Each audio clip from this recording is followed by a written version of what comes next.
All the dignitaries present on the dais, Honorable Minister of our Bihar State, Dr.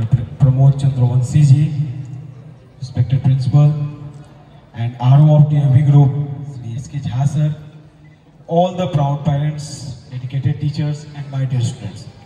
Good afternoon to all of you. Let me first introduce myself because I know many of you might not be knowing me properly. My name is Rakesh Ranjan, and I have been elected as MLA of Shahpur constituency, which comes under Bhojpur district and Ara Lok Sabha constituency. It's my first time that I have been elected as member of Legislative Assembly, and it's the first time that I have been invited at an event of any school in Patna or the schools in the localities of Patna. It's an moment of immense pleasure and pride for me to be present in such an institution who we really adore in our life at the time when we were students. Sometimes we have also wished, or we used to wish that we get an opportunity to get ourselves nominated in such schools. We have our education. We are not that much fortunate enough in our childhood. हम लोग जब अपने विद्यालय का शुरुआत किए थे विद्यार्थी काल का, हमारी पढ़ाई लिखाई हमारे गांव में एक शंकर जी का मंदिर था, उसके विद्यालय से हमारी पढ़ाई लिखाई शुरू हुई थी। जो घर फूस पलानी आप लोग समझते होंगे, उससे हम लोग पढ़ाई लिखाई शुरू किए थे। खाली पैर विद्यालय जाते थे। गर्मी के दिनों में पैर जलने लगता था तो सड़क के किनारे जो घास लगी रहती थी उस पर हम लोग जाते थे, वहां से शुरुआत किए थे। धीरे धीरे टाइम चेंजेस, उसके बाद से बिहार के बाहर, चूंकि उस समय सर ज्यादा बेहतर बता पाएंगे हमारे माननीय मंत्री जी, उस समय बिहार का सिचुएशन ऐसा नहीं था कि यहाँ बच्चे सुरक्षित विद्यालय जाएं और विद्यालय से घर आ पाए। तो मजबूरी में हम लोग को बिहार से बाहर जाकर शिक्षा ग्रहण करना पड़ा। और मेरे साथ परेशानी ये थी कि हमको उस समय जब हम अपने क्लास 1 या 2 में थे तो हमको भोजपुरी छोड़कर कुछ बोलने नहीं आता था, और हमारे पिताजी ले जाकर हमको बोकारो में एक convent school, English medium school में मेरा एडमिशन करवा दिए थे। हम लोग शुरुआत में जाते थे तो चुपचाप बैठकर देखते रहते थे, क्योंकि ना जाने का भी ऑप्शन हमारे पास नहीं था, क्योंकि एक तो विद्यालय से डर लगता था और उससे ज्यादा डर घर जाने पर लगता था। कहीं पिताजी को पता चल गया कि पढ़ लिख नहीं रहा है तो अलग से परेशानी हो जाएगी। इसके बीच में धीरे धीरे हमने संघर्ष करना शुरू किया। जैसा कि हमारी छोटी बहनें जो इस मंच का संचालन कर रही है, वो बोल रही थी, संघर्ष के बिना कुछ भी संभव नहीं है। तो हर फील्ड में, चाहे आप जिस भी फील्ड में जाएं, तो संघर्ष तो आपको करना ही है, इसका कोई अल्टरनेटिव नहीं है। You have to do it at any cost. ये सच्चाई है जीवन की। आप चाहे जिस फील्ड को चूज करें, हमारा पॉलिटिकल फील्ड में भी संघर्ष रहा है, हमारे शिक्षा के लिए भी हम लोगों को संघर्ष करना पड़ा है। लेकिन एक चीज मैं प्राउडली कह सकता हूँ, संघर्ष अगर सही दिशा में हो, आप जैसे गुरुजनों का मार्गदर्शन सही दिशा में मिलता रहा हो, तो एक छोटे छोटे गांव से निकले हुए बच्चे भी IITs और IIM जैसे इंस्टीट्यूशन में जाकर पढ़ाई कर सकते हैं। इसको मैंने पर्सनली एक्सपीरियंस किया है। आज DAV परिवार के इस एनुअल फंक्शन इवेंट में हम लोग उपस्थित हुए हैं। प्रतिभा सम्मान समारोह, नेम इज सेल्फ एक्सप्लेनेटरी, इसको बताने का जरूरत नहीं है। प्रतिभा को सम्मानित करने के लिए हम लोग यहाँ इस कार्यक्रम में उपस्थित हुए हैं। प्रतिभा सबके अंदर है, किसी को प्लेटफॉर्म मिल पाता है, किसी को नहीं मिल पाता है, लेकिन सबका सम्मान हमारी नजरों में है। एक बहुत अच्छा सोशल मीडिया पर एक रील आता है, आप लोग भी सुने होंगे, जो लोग सफल नहीं हुए हैं उनको कभी भी कम नहीं आंकना चाहिए। बहुत ही उसका रियल लाइफ में मीनिंग है। बहुत लोगों को मौका मिल पाता है सफल होने का, कुछ लोगों को नहीं मिल पाता है। इसका मतलब ये नहीं है कि वो आपसे लेस एबल है। It might be a matter of fact or matter of time that they have not got that proper opportunity तो अपने टैलेंट को सही दिशा में बढ़ा पाए, लेकिन सम्मान सबका होना चाहिए। साथ ही ये जो कार्यक्रम है, वो बच्चे जिन्होंने अपने प्रतिभा को सही पटल पर प्रदर्शित किया है या सही पटल पर स्थापित किया है, उनका तो सम्मान हो ही रहा है।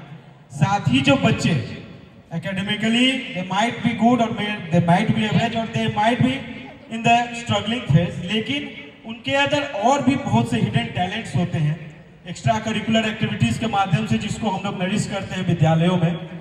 ऐसे बच्चों को भी ये प्लेटफॉर्म यूज करना चाहिए अपने हिडन टैलेंट को शोकेस करने के लिए। और विद्यालय परिवार को हम विशेष रूप से धन्यवाद देते हैं जो लेवल ऑफ परफॉर्मेंस बच्चों का रहा है स्टेज पर। मुझे नहीं पता वो किस क्लास के बच्चे थे, 9th के थे, 10th के थे या 7-8 के रहे होंगे, 11th के भी कुछ रहे होंगे। वो जो लेवल ऑफ परफॉर्मेंस शो कर रहे थे, मैं विद्यालय प्रबंधन को ये प्राउडली बोल सकता हूँ जो 360 degree development of a child की हम लोग बात करते हैं, उस दिशा में विद्यालय बहुत आगे बढ़ा है। अच्छा, मुझे पता चला कि जो हारमोनियम बजा रहे थे बच्चे क्लास 3 और 4 के थे, मुझे पता नहीं चला एक्चुअली जो उनका लेवल ऑफ परफॉर्मेंस था, तो हम गेस नहीं कर पा रहे थे वो किस क्लास, क्योंकि level of confidence they were showing, the body language जो भी था उस सब कुछ से आप उनकी एज को नहीं आंक सकते थे, इसलिए मैंने ये बात कहा। और महर्षि दयानंद सरस्वती जी का जो एक इंस्पिरेशनल मैसेज है, उस मैसेज को day by day over the years DAV परिवार ने बहुत ज्यादा मजबूती से उसको लागू किया है, उस पर काम किया है। इस विद्यालय प्रबंधन के हमारे टीम लीडर झा सर और उनकी पूरी टीम, जितने भी डेडिकेटेड टीचर्स हैं, उनको विशेष रूप से हम धन्यवाद देंगे, क्योंकि ओवर द इयर्स उनके विजनरी लीडरशिप का ये परिणाम है कि आज विद्यालय जो डीएवी खगौल का जो परिवार है पिछले कई सालों में रिमार्केबल हाइट को अचीव किया है, बहुत आगे बढ़ा है। जैसा कि सर ने कहा स्टार्टिंग में जब वो आए थे, तो till date from the foundation of the school and 2021 मात्र किसी बैच में अगर बच्चे 90% से अबव स्कोर कर पाते थे, वो 48 या कुछ रहे होंगे, लेकिन सर आए तो अपने टीम वर्क से, अपने विजनरी लीडरशिप से, अपने डेडिकेशन से 70 बच्चों को पहली बार में 70 बच्चे 10th में 90% से अबव स्कोर करने में सक्सेसफुल हो पाए। वो धीरे धीरे बढ़ा तो 98 तक पहुंच गया है। मुझे उम्मीद है आने वाले समय में सेंचुरी भी होगा, अभी तो 98 नॉट आउट बोलेंगे इसको, अभी चल रहा है, मैच चल रहा है। मुझे उम्मीद है ये सेंचुरी लगेगा, डबल सेंचुरी भी आने वाले समय में लगेगा। हम लोग चाहेंगे कि सर का जो नेतृत्व है वो लगातार मिलता रहे, कि हम लोग भी वो डबल सेंचुरी एक्सपीरियंस कर पाए डीएवी परिवार का। हमारी शुभकामनाएं उनके साथ है। और बच्चों को हम यही कहेंगे, देखिए डीएवी परिवार सेंटर ऑफ एक्सीलेंस है, ये किसी छुपा हुआ नहीं है, but it is not just a centre of excellence. यहाँ पर शिक्षा के साथ संस्कार को भी बढ़ावा दिया जाता है, जो कि आज की डेट में बहुत ही महत्वपूर्ण है। आप जीवन में जहाँ जाएंगे, डिग्रियां आपकी बाद में देखी जाएंगी, पहले आपके संस्कार दिखते हैं, और इस दिशा में डीएवी परिवार शुरू से सचेत रहा है, इसलिए डीएवी परिवार को विशेष रूप से हम धन्यवाद देना चाहते हैं। बच्चों से बस इतना ही कहेंगे, हमारे छोटे छोटे भाइयों से, हम आपसे बहुत ज्यादा बड़े नहीं है, हमारा एज गैप 10 एक जनरेशन का बोल सकते हैं। तो मॉडर्न एजुकेशन को अगर हम एथिकल वैल्यूज के साथ इनरूट करके आगे बढ़ेंगे तो सक्सेस तो आपके पास आएगा ही, सक्सेस के साथ साथ आपकी कैरेक्टर बिल्डिंग में भी वो बहुत महत्वपूर्ण होगा, जो जीवन में आपके अपने लक्ष्यों को प्राप्त करने में बहुत महत्वपूर्ण भूमिका निभाएगा। मैं ज्यादा कुछ नहीं बोल पाऊंगा, लेकिन मैं नीचे बैठा था तो एक बच्ची शायद 10th की थी, वो पास आउट शायद स्कूल छोड़ दी होगी, पास आउट जिसको बोला जा रहा था, उसने अपने परिवार के बारे में बताया। अपने पिताजी, शायद उनके पिताजी नहीं रहे, कोविड में पास कर गए हैं। उसको मैं देख रहा था तो I got reminder of my dad. जब मैं 10th में था, Bokaro Steel City MGM school से मेरी पढ़ाई लिखाई हुई है। सब हम लोग के समय 10th में सीसी पैटर्न हुआ करता था, बीच में आया था, अब शायद हट गया है। उस समय I was one of them, ये मेरा सौभाग्य था कि मुझे उस समय 10 CGP आया था अपने बैच में। तो हमारे विद्यालयों में भी ये सम्मान समारोह होता था। तो मेरे पिताजी उस समय पटना में थे, बिहार बीजेपी का पॉलिटिक्स कर रहे थे, वाइस प्रेसिडेंट थे उस समय। मैंने उनको फोन करके कहा था कि पापा ना आए तो हम विद्यालय ना जाए। मेरा लक्ष्य यही था कि जो हमारी अचीवमेंट है उसको वो भी विटनेस करें। And I still remember the proudness, the happiness I experienced in his eyes. I still remember that day. और जब बच्ची ने कहा तो मुझे वो दिन याद आ गया कि बहुत ही अच्छा अवसर होता है जब, ठीक है, कोई सफल होगा, बहुत कुछ अचीव करेगा, लेकिन अपने माता पिता को अपने कार्यों से प्राउड फील करवाना एक जीवन की बहुत बड़ी उपलब्धि होती है, जिसको हम सभी के जीवन में एक्सपीरियंस करने का मौका मिल पाता है। उस बच्ची के साथ मेरी I got emotionally attached to her. मैं उसको बोलना चाहूँगा भगवान की मर्जी के सामने सभी मजबूर हैं, लेकिन कभी भी हिम्मत नहीं हारना है, हौसला नहीं हारना है। और विद्यालय परिवार, पूरा समाज आपके साथ रहेगा। हर एक परिस्थिति में हम लोग खड़े रहेंगे। डीएवी ऐसा इंस्टीट्यूशन नहीं है कि बच्चे बाहर निकल गए, उनसे रिलेशन खत्म हो गया। अभी तो डीएवी परिवार से निकले हुए बच्चे, विद्यालय से निकले हुए बच्चे देश के अलग अलग संस्थाओं पर महत्वपूर्ण पदों पर काबिज हैं। तो उनका जो एक रिलेशन बना हुआ विद्यालय परिवार के साथ वो निरंतर जारी रहता है। उनको भी ये विद्यालय का संस्कार है, विद्यालय को इसके लिए भी धन्यवाद देते हैं। और भविष्य में भी जब भी विद्यालय परिवार हम लोग को खोजेगा, हम लोग बिना किसी बहाने के, बिना किसी लाग लपेट के हम लोग उपस्थित रहेंगे।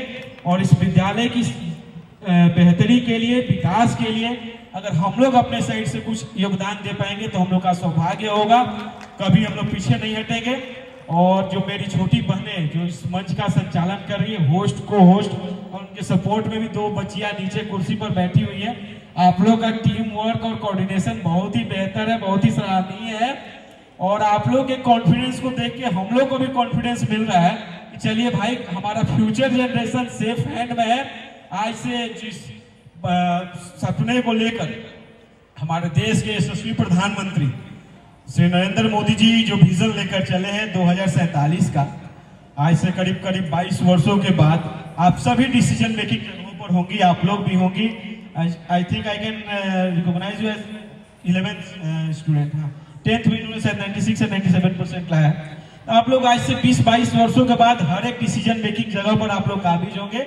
मेरी आप लोगों से बस इतनी ही प्रार्थना है। हार्डवर्क तो आप लोग कर रही हैं, सही दिशा में मेहनत भी कर रही है, लेकिन शिक्षा और संस्कार का समन्वय हमेशा जीवन में बनाए रखिएगा। तो भारत को जो विश्व गुरु बनाने का जो सपना है, उसको हम लोग निश्चित ही आने वाले वर्षों में अचीव करेंगे। इन्हीं चंद शब्दों के साथ अपनी वाणी को विराम देते हैं। पुनः सबको प्रणाम करते हैं। बहुत बहुत धन्यवाद, बहुत बहुत धन्यवाद।